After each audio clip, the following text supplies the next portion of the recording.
माननीय प्रेमचंद अग्रवाल जी, हमारे राज्यसभा के सांसद और बहुत वरिष्ठ नेता आदरणीय नरेश बंसल जी, 2023 के अंतर्गत विभिन्न विभागों हेतु चयनित कनिष्ठ अभियंताओं के नियुक्ति पत्र वितरण समारोह में आप सभी का हार्दिक स्वागत एवं अभिनंदन है। हर्ष का विषय है कि आज हम विभिन्न विभागों के नवनियुक्त कुल 1094 कनिष्ठ अभियंताओं को नियुक्ति पत्र वितरित कर रहे हैं। लोक निर्माण विभाग के 252, ग्रामीण निर्माण विभाग के 201, सिंचाई विभाग के 137, लघु सिंचाई विभाग के 46, पंचायती राज विभाग के 41, पेयजल एवं स्वच्छता विभाग एवं जल संस्थान के 79, पेयजल एवं स्वच्छता विभाग पेयजल निगम के 52, आवास विभाग के 137, शहरी विकास विभाग के 32। इसी प्रकार से काफी लोगों को नियुक्ति पत्र मिलेंगे और सभी अभियंताओं को मेरी ओर से बधाई एवं शुभकामनाएं। इसके साथ साथ उपरोक्त सभी विभाग राज्य के विकास में अपना महत्वपूर्ण स्थान रखते हैं। लोक निर्माण विभाग जहां सड़कों एवं सेतुओं के निर्माण से बेहतर कनेक्टिविटी देने का काम कर रहा है, वही विकास के लक्ष्यों को साधने में अपना महत्वपूर्ण योगदान दे रहा है। और ये बड़ा इंपॉर्टेंट है क्योंकि आप सबसे लोएस्ट लेवल पर इंटरैक्शन करेंगे, जनता के साथ मिलेंगे और इंटरैक्शन के समय जो पब्लिक डीलिंग होती है, it is very very important. बहुत आवश्यक है कि हमारी पब्लिक डीलिंग अच्छी हो, अच्छे हमारे संस्कार जाए, अच्छा एक्सपीरियंस जाए और लोग ये कहें कि भाई जो चुन करके आए हैं ये अच्छा काम कर रहे हैं। अगर कोई आपको कॉल करता है, आपने रिसीव नहीं किया तो आप मिस कॉल करिए ताकि उन्हें लगे कि आप ईमानदारी से काम कर रहे हैं, आपके अंदर एक निष्ठा है। जैसे कि मंत्री जी ने बताया कि भाई कॉन्स्टेंटली जो है अपने आप को अपडेट करना बहुत आवश्यक है। दुनिया में क्या हो रहा है, कोरिया में रबर डैम्स बन रहे हैं, इजराइल के अंदर किस प्रकार से ड्रिप सिस्टम के जरिए खेती हो रही है और दुनिया के अंदर क्या क्या हो रहे हैं। एम्स्टर्डम के अंदर फ्लोटिंग हट्स बन रही हैं, पानी पे तैरने वाले मकान बन रहे हैं। तो ये सब इंफॉर्मेशन क्योंकि आज बड़ी सुलभ हो गई। आप से तैयारी करते 2019 से तैयारी कर रहा था सर। अच्छा, वाह, चलिए। तो सफलता कौन से अटेम्प्ट में मिली? इससे अभी तो सर मैं एनएचपीसी में कार्यरत हूँ, 2 साल 3 महीने हो चुके हैं। वो पहला अटेम्प्ट था, वो चयन होगा। अब ये दूसरा अटेम्प्ट है, ये इसमें भी चयन हो चुका है। जो चयन प्रक्रिया हुई कैसी लगी, कितने समय में पूरी हुई? ये आपको लगता है कि जल्दी हुआ है? इस बार अक्टूबर में हुआ था ना आपका ये विज्ञापन? हाँ सर, अभी ये पुराने सीनियर से ही बात हुई थी बार।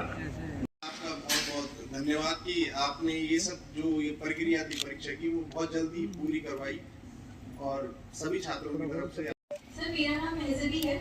मैं हरिद्वार जिले के रुड़की शहर से रहने वाली हूँ। सर, मेरा चयन बहुत बधाई। आपका रुड़की प्रॉपर में है घर आपका? जी सर। अच्छा, पढ़ाई आपने कहाँ से करी? सर, मेरी पढ़ाई कन्हैयालाल पॉलिटेक्निक रुड़की से ही हुई है। अच्छा, कब हुई आप पास आउट? सर, मैं भी 2014 की पास आउट हूँ। तो आपको इस बार जो ये प्रतियोगिता ये परीक्षाओं की हुई, इसके बारे में आपको कैसा लगा? ये प्रक्रिया कैसी रही? इस बार जो प्रक्रिया हुई है वो तो काफी अच्छी तरीके से हुई है, काफी ट्रांसपेरेंट तरीके से हुई। और बीच में एक बार ये कैंसिल हो गई थी तो काफी निराशाजनक रहा था हम सबके लिए। पर इस बार जो भी हुआ, अपने विरोधी कानून लेकर आए तो काफी अच्छा अनुभव रहा है। मैं यहाँ से देख रहा हूँ कि पूरा खचाखच भरा हुआ है, जैम पैक्ड इसको कह सकते हैं। और आप सबको मैं यहाँ से देख रहा हूँ, जिस प्रकार से आपके चेहरों को देख रहा हूँ, सभी में एक नई ऊर्जा है, नया उत्साह है, उमंग है। और आप सबके लिए आज जो है ये कार्यक्रम आयोजित किया गया है। आप सबको आज नियुक्ति पत्र मिल रहे हैं। मैं इस अवसर पर आप सबको बहुत बधाई देता हूँ, बहुत शुभकामनाएं देता हूँ। साथ ही इस अवसर पर मैं विशेष रूप से आपके अभिभावकों का, आपके माता पिता का, आपके गुरुजनों का, उनका भी मैं हृदय से अभिनंदन करता हूं, जिन्होंने आप सबको जो संस्कार दिए, शिक्षा दी, आपका लालन पालन किया। और बहुत बार अगर आप याद करेंगे, आप में से बहुत सारे लोगों को याद आएगा कि जब आप छोटे थे और उसके बाद लगातार आपको शिक्षा के लिए उन्होंने जब घर से बाहर भेजा होगा, आप संस्थानों में गए होंगे, किसी दूसरे शहर में गए होंगे, तो उन्होंने अपनी हर प्रकार की आवश्यकताओं को उनको मिनिमम करते हुए, उसमें कटौती करते हुए आप सबकी तैयारियों के लिए ये सारा का सारा सेक्रीफाइस किया होगा। सभी नौजवान युवा भाई बहनों को ये विश्वास दिलाना चाहता हूं कि आने वाले समय में भी कोई भी अब नकल माफिया हमारे युवाओं के साथ, हमारे भाई बहनों के साथ खिलवाड़ नहीं कर सकेगा। भाइयों बहनों, आप सभी सौभाग्यशाली हैं कि आप सब देवभूमि में अपनी सेवा के लिए भगवान ने आपको जो है तैयार किया है। किसी का जन्म यहाँ होगा, किसी का अगर जन्म नहीं भी हुआ होगा तो उसको कर्म करने का अवसर देवभूमि में मिल रहा है, जिससे निश्चित रूप से आप ऐसे प्रदेश में सेवा का मौका आपको मिल रहा है जिसमें आपकी और राज्य की जो सफलता है उसकी असीम संभावना है। आप भर्ती प्रक्रिया में जिस पारदर्शिता और रफ्तार को देख रहे हैं, जिस प्रकार से कम समय के अंदर भर्ती परीक्षाएं संपन्न हो रही हैं, वो सरकार के हर काम में दिख रहा है। हमने आदरणीय प्रधानमंत्री जी ने जो देश के अंदर एक नया वर्क कल्चर आदरणीय प्रधानमंत्री जी के नेतृत्व में देश के अंदर शुरू हुआ है, उस वर्क कल्चर को उत्तराखंड के अंदर भी लाना है। और वर्क कल्चर की हम शुरुआत कर रहे हैं भाइयों बहन। कुछ उसमें विलंब हो सकता है, कुछ त्रुटियां हो सकती हैं, कुछ कमियां हो सकती हैं, लेकिन धीरे धीरे वो विस्तार रूप लेगा, ये हमको पूरा भरोसा है। हम सबके संकल्प के कारण से, हम सबकी एकरूपता के कारण से हम निश्चित रूप से अपने गंतव्य तक पहुंचेंगे। और हमारे प्रधानमंत्री आदरणीय मोदी जी ने जो बाबा केदार की पवित्र धरती से कहा था कि 21वीं सदी का तीसरा दशक उत्तराखंड का दशक होगा, हमारी सरकार उनके इस कथन को चरितार्थ करने के लिए निरंतरता से कार्य कर रही है। आज उत्तराखंड कई क्षेत्रों में देश के अग्रणी राज्य के रूप में उभर रहा है। आपकी कामना करते हुए बाबा केदार से प्रार्थना करता हूं कि आप जिन क्षेत्रों में भी जाएं, आप जो लक्ष्य और उद्देश्य तय करें वो सब आपको प्राप्त हो। मेरी बहुत शुभकामनाएं। इतना ही आप सबसे कहते हुए मैं अपनी बात को समाप्त करता हूं।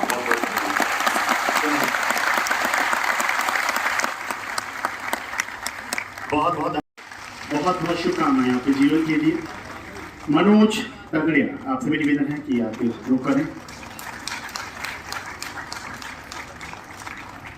ये बहुत एक खुशी का क्षण होता है कि हमारी मेहनत को जब उसका फल मिलता है। शीतल नेगी प्राविधिक की ओर जाते हैं। पंकज रमोरा, आपसे निवेदन है जल्दी से मंच पर आने की कृपा करें। विद्युत से सुश्री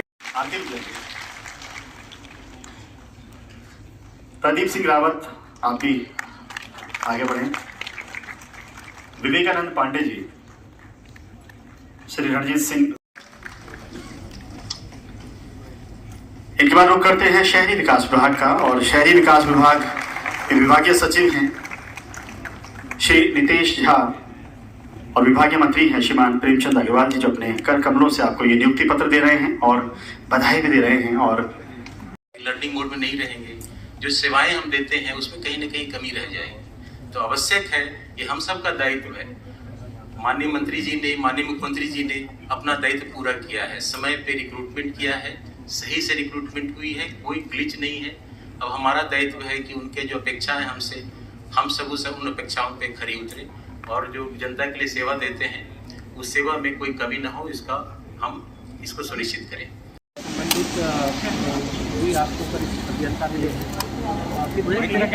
पीछे करना भाई।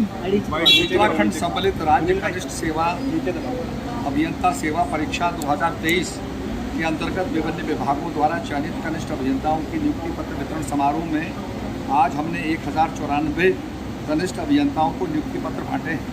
ये बड़ी प्रसन्नता की बात है और माननीय मुख्यमंत्री जी ने भी अपना जो है शुभाशीष दिया है और सबको बड़ी प्रेरणा दी है कि आधारिक स्तर पर जो है फाउंडेशन लेवल पर वो काम करें और लोगों की जन सुनवाई करें और लोगों की समस्याओं का निराकरण करें और एक ऐसा वर्क कल्चर लाएं जिससे तेज़ी से हमारे उत्तराखंड का विकास हो।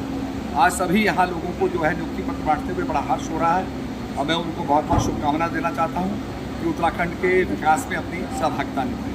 सर, एक महत्वपूर्ण सवाल ये है कि पिछले दिनों हरीश रावत ने एक बड़ा सवाल खड़ा किया है कि सिंचाई विभाग कहीं दिख नहीं रहा है, PWD विभाग खत्म होने की कगार पर है, विभाग मंत्री की केवल पगड़ी दिखती है। इसमें ऐसा नहीं है, बिल्कुल गलत बात है। मैं ये कहूँगा कि इस समय हमारे विभाग काम कर रहे हैं और हमारे सभी लोग जो हैं पूरी जो समस्याएं हैं उत्तराखंड के अंदर उनका निदान कर रहे हैं।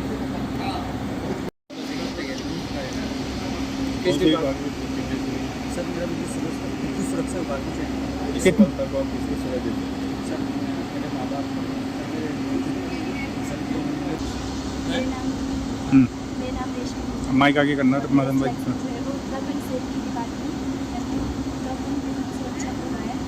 मैं 2021 नवंबर से तैयारी कर रही हूँ और मेरा फर्स्ट UPSC का एग्ज़ाम हुआ था, उसमें सिलेक्शन हुआ था, लेकिन वो एग्ज़ाम हो गया और दोबारा भी मैंने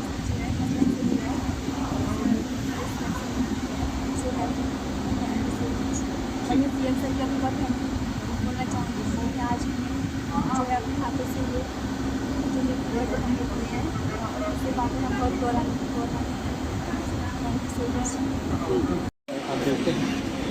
देखिए, 14 विभिन्न विभागों के 1094 कनिष्ठ अभियंताओं को जिनको आज चयनित किया गया, जिनको आज हमने नियुक्ति पत्र दिया है, मैं इसके लिए उनको बहुत बधाई दे रहा हूँ। बहुत मेहनत, अनुशासन और प्रतिभा के दमों को यहाँ पे आए। माननीय मुख्यमंत्री जी का सदैव एक भाव रहा है कि ज़्यादा से ज़्यादा लोगों को कम समय में हम लोग उनको नियुक्ति पत्र पाएँ। अभी तक लगभग 3 साल में 17,000 से ज़्यादा ऐसे लोगों को हमारे जो अभ्यर्थी हैं उनको इस प्रकार के कार्यक्रमों के माध्यम से हमने नियुक्ति पत्र प्रदान किए हैं। ये एक भावना दर्शाता है कि हमारी सरकार बहुत गंभीर है रोजगार देने के लिए, प्रतिभाओं का सम्मान करने के लिए। और फिर आप देखिए, जब नकल अध्यादेश पारित हुआ उसके बाद पारदर्शिता के माध्यम से आज इस प्रकार के आपने यहाँ चेहरे देखे होंगे जो बहुत सामान्य और बहुत यदि मैं कहूँ कि गरीब परिवार से बच्चे आज इस मुकाम तक पहुँचे। मैं इनसे उम्मीद कर रहा हूँ कि हमारी सरकार जो इनके लिए इतना काम कर रही है, बस अब उनकी ड्यूटी बनती है कि जिस विभाग में उनको ये जिम्मेवारी मिल रही है उसमें वो कड़ी मेहनत के दम पे सरकार और जनता के बीच में सेतु का काम करें, एक कड़ी के रूप में काम करें, जो जिम्मेवारी मिल रही है उसे ईमानदारी से काम करें। ये उनसे मैं उम्मीद कर रहा हूँ। फिर से अभ्यर्थियों को मैं बहुत बधाई और शुभकामनाएं। देखिए, अभी जो गैरसैंण में विधानसभा सत्र हुआ उसमें गंगा विरोधी अधिनियम को पास किया गया और मैं माननीय राज्यपाल जी का बहुत धन्यवाद दे रहा हूँ। उन्होंने उस पर हस्ताक्षर किए, यानी ये वो कानूनी शक्ल में हमारे सामने आ रहा है। आप जानते हैं कि हमारा लोकतंत्र में एक अधिकार है कि हम अपने बात को प्रदर्शन के माध्यम से, हम आंदोलन के माध्यम से जिसको हम अपनी बात कहना चाहते हैं करते हैं, लेकिन उसकी आड़ में या उसके अंदर जो लोग अराजक तत्व हैं या कोई भी आंदोलन करें, किसी निजी संपत्ति को या सार्वजनिक संपत्ति को नुकसान पहुंचाएगा, तो एक बहुत बड़ा काम हमारी सरकार ने किया। मैं गांधी जी को या हमारे मुख्यमंत्री को भी बहुत बधाई दे रहा हूँ कि अब इस प्रकार के जो दंगे हैं या जो क्षति है, निजी हो चाहे सार्वजनिक हो, सार्वजनिक संपत्ति भी जनता की संपत्ति होती है, वो कहीं ना कहीं अब उस पर विराम लगेगा, रोकथाम लगेगी और एक ट्रिब्यूनल बनाया जाएगा। 3 महीने के अंदर आप क्लेम करिए और उसमें बहुत बड़ा एक प्रावधान किया गया है कि बाजारी रेट में उस क्षति संपत्ति का क्षतिपूर्ति आंदोलन करने या जो नुकसान पहुंचाने वाला व्यक्ति है, समूह है, उससे उसकी भरपाई की जाएगी। इसके साथ साथ इसी दौरान यदि किसी व्यक्ति को क्षति पहुंचती है, शारीरिक क्षति पहुंचती है या उसकी मृत्यु होती है, उसके लिए भी कानून में प्रावधान है कि उसके लिए भी आपको उसकी भरपाई करनी पड़ेगी। यदि व्यक्ति मृत्यु होती है तो उसको कम से कम 7 लाख रुपए का जुर्माना उसमें लगेगा। यानी कि अब हमारे सामने जो हमारी देवभूमि है, जो शांति जिसे कहते हैं, यहाँ कोई दंगा या इस प्रकार से किसी भी संगठन को क्षति नहीं पहुँचाएगा, इस भावना के साथ ये कानून बना है। निश्चित रूप से आज जनता की, सामान्य लोगों की बधाइयाँ हमारे सरकार को आ रही है। मैं सबका धन्यवाद कर रहा हूँ फिर से माननीय राज्यपाल महोदय का, जिन्होंने इस पर हस्ताक्षर करके एक कानून का हमें एक मार्ग प्रशस्त किया, और अपने मुख्यमंत्री जी का, जिन्होंने ये बड़ी सोच के साथ हमारा जो शांतिप्रिय राज्य है, देवभूमि है, वो उसका यथावत बना रहे, उसकी भावना बनी रहे, उसका आधार में एक कानून। चूँकि आप संसदीय कार्य मंत्री भी हैं, विधायकों की वेतन भत्ते भी बढ़े हैं, कितना बड़ा है सर? देखिए, आप जानते हैं कि 2018 में जो वेतन मिलता था हमारे विधायकों को, उसी अभी 6 साल बाद भी उतना ही वेतन मिला। हमारे माननीय विधायकों ने मांग किया, एक माननीय प्रीतम सिंह जी की अध्यक्षता में एक समिति बनी, जिसने कुछ सिफारिशें की, जिसमें कुछ संशोधन किए गए, और हमको गतवा गैरसैंण की विधानसभा में ये विधेयक पारित हुआ। उस पर भी माननीय राज्यपाल जी ने मोहर लगाई है। यानी कि अब हमारे जो महंगाई के आधार पर, या आप सामान्य से देख सकते हैं, पहले से महंगाई बढ़ी है, के आधार पर हमारे माननीय विधायकगणों के जो वेतन और भत्ते में वृद्धि हुई है, तो इसमें लगभग 1 लाख रुपए की वृद्धि हुई है। तो निश्चित रूप से अब आने वाले जो है हमारे माननीय और दक्षता के साथ और अच्छे भाव के साथ और अच्छी मेहनत के साथ वो करना है। सौ 5 विस्थापितों को रानी पोखरी बसाने की तैयारी की जाती है। अभी चूँकि मेरी जानकारी में नहीं है, और देखिए, जहाँ भी जब किसी भी व्यक्ति को या परिवार को जो प्रभावित होते हैं, उनके बारे में सरकार चिंता करती है। स्वाभाविक रूप से हमारा पहला धर्म बनता है कि सरकार का पहला धर्म होता है, वो भी हमारे लोग कम से कम उनको दिक्कत हो, और यदि उनको शिफ्ट करने की स्थिति आएगी